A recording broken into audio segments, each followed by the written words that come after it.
조선야담 이야기 시작합니다.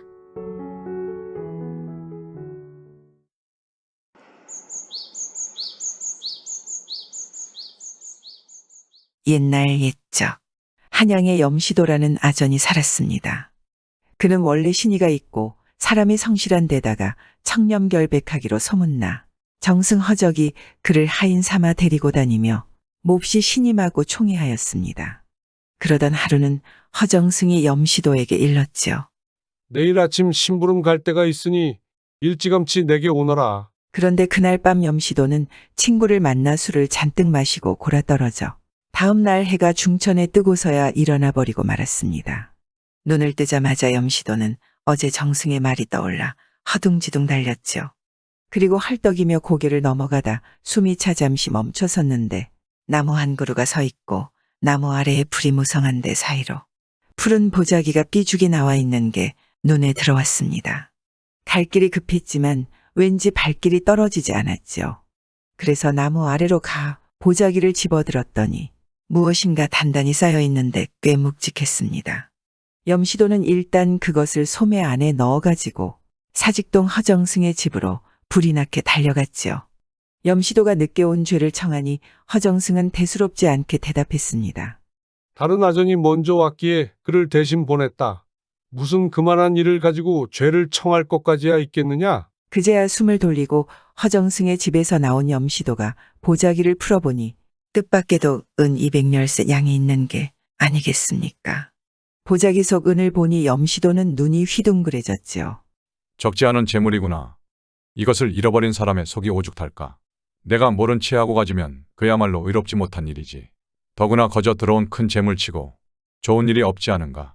그냥 상공께 바치는 것이 좋겠다. 자신만 입 다물면 아무도 모를 일일 텐데 염시도는 과연 청렴결백한 사람이었죠. 마침내 그는 허정승 앞에 가서 자초지종을 말하고 은을 받아달라고 했죠. 그러나 허정승은 도리어 염시도를 나무랐습니다. 내가 얻은 물건을 내가 무슨 연유로 가진단 말이냐? 너도 갖지 않은 물건을 그래 내가 가져서야 되겠느냐? 염시도는 허정승의 말에 얼굴이 벌개졌습니다.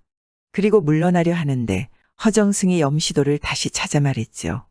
며칠 전에 내가 듣자니 병조 판서 집에서 은 200냥을 받고 광성부원군의 집에 말을 팔았다고 하더구나. 이게 그 은이 아닌지 모르겠으니 내가 한번 가서 물어보는 것이 좋겠다. 병조 판서란 바로 청성군 김공이었죠. 염시도는 분부대로 이튿날 병조 판서를 만나 뵙고 물었습니다. 대감님 댁에서 혹시 잃어버린 물건이 없는지 여쭤보려 이렇게 찾아왔습니다. 글쎄, 내 일일이 집안의 재물을 다 관리하지 못하니 알 수가 없네. 그때 문득 대청 아래 하인을 부르더니 물었죠. 그래, 말을 가지고 간 놈은 간지가 이미 이틀이 지났는데 아직 소식이 없으니 어떻게 된 일이냐? 그 녀석이 죄를 지어 감히 대감마님을 배웁지 못하겠다고 하옵니다. 그게 무슨 말이냐? 그 놈을 빨리 잡아들이거라. 말 그대로 불호령이 내려졌지요. 곧 하인이 종 하나를 끌고 들어와 마당에 꿇어앉혔습니다. 종은 연신절을 하며 울먹였지요. 소인이 만번 주고 마땅한 죄를 지었습니다. 소인이 제동 광성 부원군 댁에 가서 말값을 받아가지고 오다가 그만 깜빡 돈이 든 보따리를 잃어버렸사옵니다. 종의 말을 들은 김공은 크게 화를 냈지요. 허허, 내 녀석의 거짓말을 내가 모를 줄 아느냐? 내 놈이 농간을 부려 돈을 빼돌리고 와서는 나를 속이려 하는 네 속을 내가 모를 줄 아느냐? 크게 노한 김공은 당장 형장을 가져오라고 호령하는 폼이 종을 때려 죽일 기세였습니다. 이때 이 염시도가 나서서는 형장을 치는 것을 잠깐 멈추게 하고 은을 잃어버린 사유를 들어보자고 청했지요. 김공은 그제야 깨닫고 종에게 자초지종을 일일이 말하라 명했습니다. 처음에 말을 가지고 광성 부원군 댁에 가니 상공께서는 절을 시켜 말을 빙빙 돌게도 하고 달려보게도 하더니 과연 훌륭한 준마로다. 보기도 좋거니와 살도 쪘구나 하시면서 무척 흡족해 하셨습니다. 그리고는 이 말을 내가 먹였느냐고 물으시길래 그렇다고 대답했지요. 남의 집종으로 이렇게 충실하니 참으로 갸륵한 일이다 하시며 크게 감탄하셨습니다. 그리고는 소인을 부르시더니 홍로주 한 사발을 퍼주셨지요. 독한 술을 연거푸 세 사발을 먹이시고 그 자리에서 은 200냥을 세워주셨습니다. 그리고 또 13냥을 더 주면서 내가 말을 잘 먹인 상으로 주는 것이다 하셨지요. 소인이 작별을 고할 때에는 날이 이미 저물고 저녁이 되고 말았습니다. 독한 술이라 석잔에 몹시 취하여 걸음도 제대로 걸을 수가 없어 어딘지 모를 길 옆에 쓰러져 잠이 들고 말았지요. 밤이 되도록 깨지 못하다가 인정 종소리를 듣고 겨우 일어나 보니 글쎄 은주머니가 떨어진 것을 몰랐습니다. 이런 죄를 지었으니 마땅히 죽을 줄을 스스로 알기에 대감님을 뵐 수 없었습니다. 종의 말을 듣고 보니 길에서 얻은 은이 이대 것이 분명해졌지요. 엄시도는 길에서 보자기를 주운 사실과 이 집에 오게 된 까닭을 말하고 나서 은을 내놓았습니다. 보자기며 돈의 수량이 상으로 내려주는 열세냥까지 과연 잃어버린 것과 꼭 같았지요. 김공은 이런 염시도의 행동에 크게 감탄했습니다. 또 한편으로 참 기이한 사람이라 생각했지요. 자네는 이 세상 사람이 아니로다. 자네가 아니면 이 물건을 어찌 다시 찾을 수 있었겠느냐. 이제 절반을 너에게 상으로 주겠으니 사양하지 말아라. 염시도는 웃으며 말했습니다. 소인이 재물을 탐냈더라면 말없이 그냥 가져도 될 것이었습니다. 이미 소인이 가질 것이 아니었기에 혹시 손을 더럽힐까 염려하였을 뿐인데 상을 받다니 안 될 말씀입니다. 김공은 오히려 송구하여 낯빛을 고치고는 더 이상은 권하지 못하고 그저 거듭 혀를 차며 감탄할 뿐이었지요. 화가 풀린 김공은 은을 잃어버렸던 종을 불러 죄를 깨끗이 용서하여 주었습니다. 그것을 본 염시도는 김공에게 인사를 드리고 대문을 나섰지요. 그런데 대문을 막 나서는데 한 젊은 여인이 뒤따라오며 급히 부르는 것이 아니겠습니까? 잠깐만 기다려 주십시오. 영문을 모르는 염시도는 돌아보니 한 여인이 눈물을 글썽이며 서 있었지요. 은을 잃어버렸던 사람은 제 오빠입니다. 제가 오빠를 의지하여 사는 터에 이번에 댁 덕분으로 죽을 목숨이 살아났으니 은혜를 어떻게 갚겠습니까? 그리하여 제가 대감 땡마님께 들어가 말씀을 여쭈었더니 마님께서 몹시 감탄하여 술과 안주를 대접하라고 하였습니다. 그래서 잠깐 머무르기를 청한 것입니다. 여인의 슬픈 얼굴을 본 염시도는 차마 술까지 거절하기가 어려웠는지 여인을 따라 다시 집으로 들어갔지요. 여인은 곧 마루 아래 자리를 깔더니 안으로 들어가 상 하나를 들고 나왔습니다.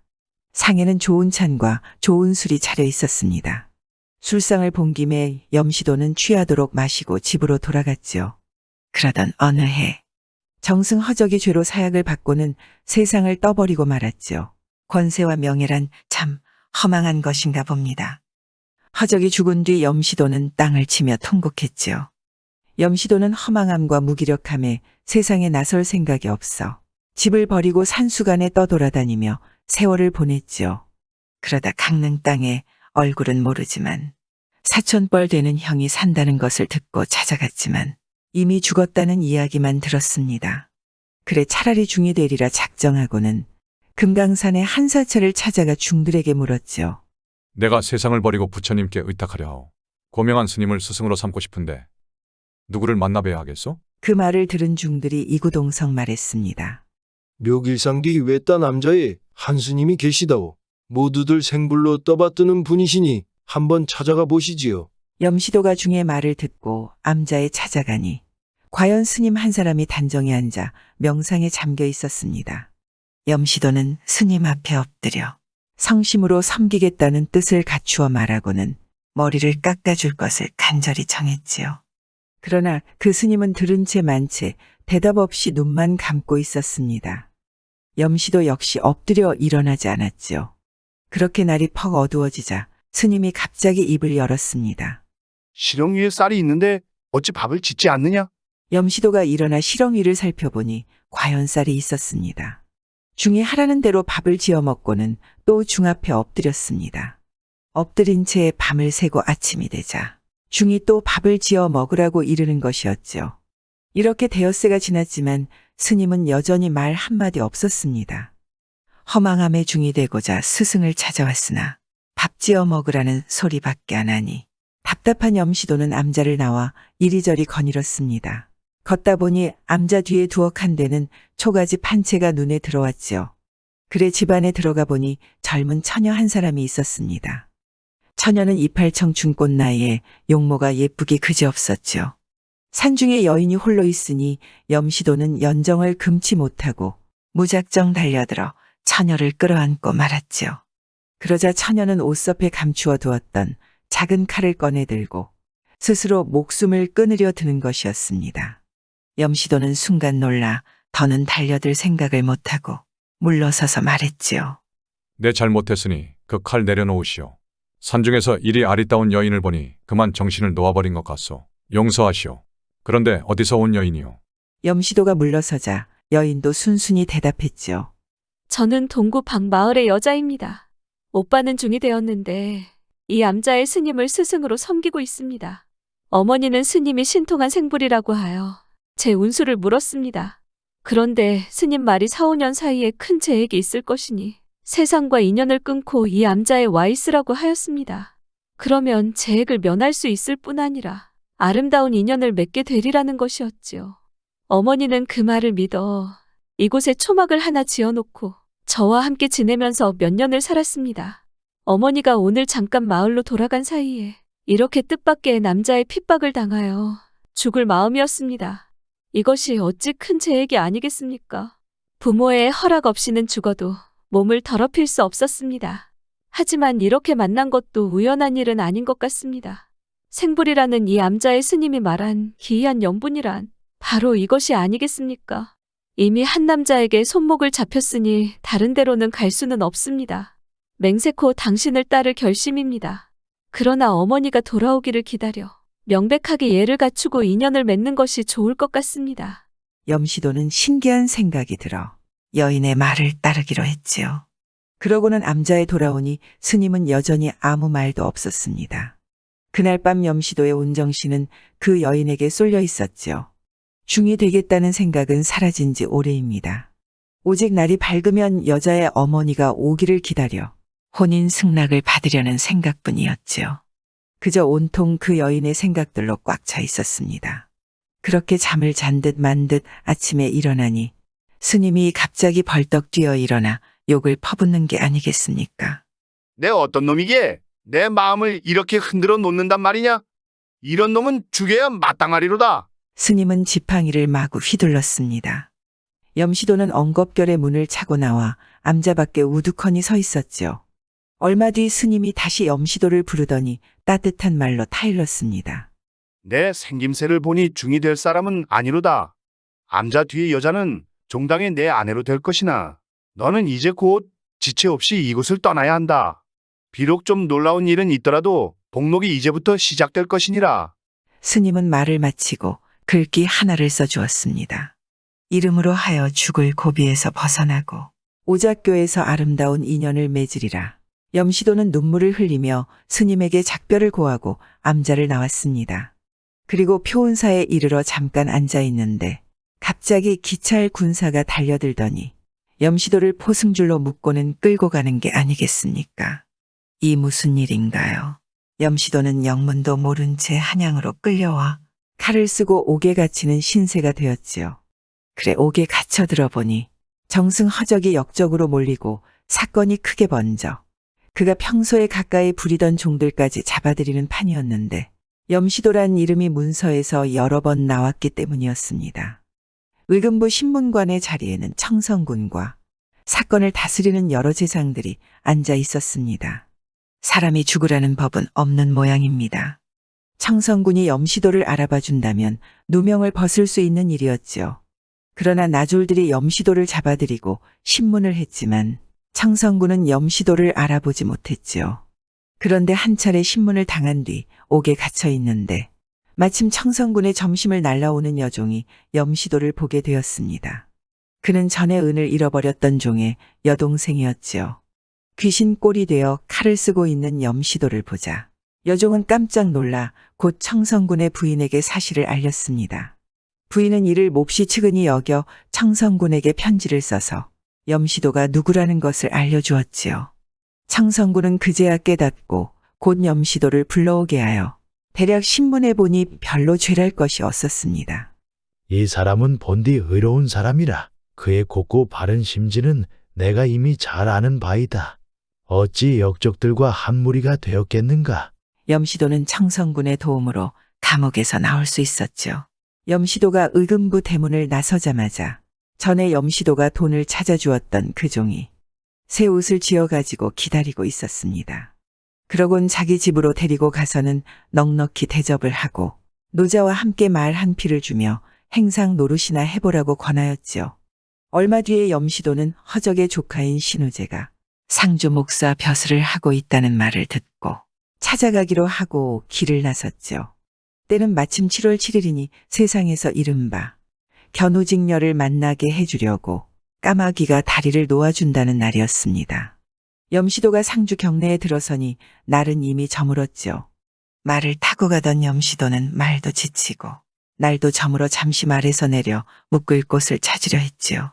그런데 타고 온 말이 잠시 염시도가 말 고삐를 놓은 틈을 타 오솔길을 따라 달리지 뭡니까.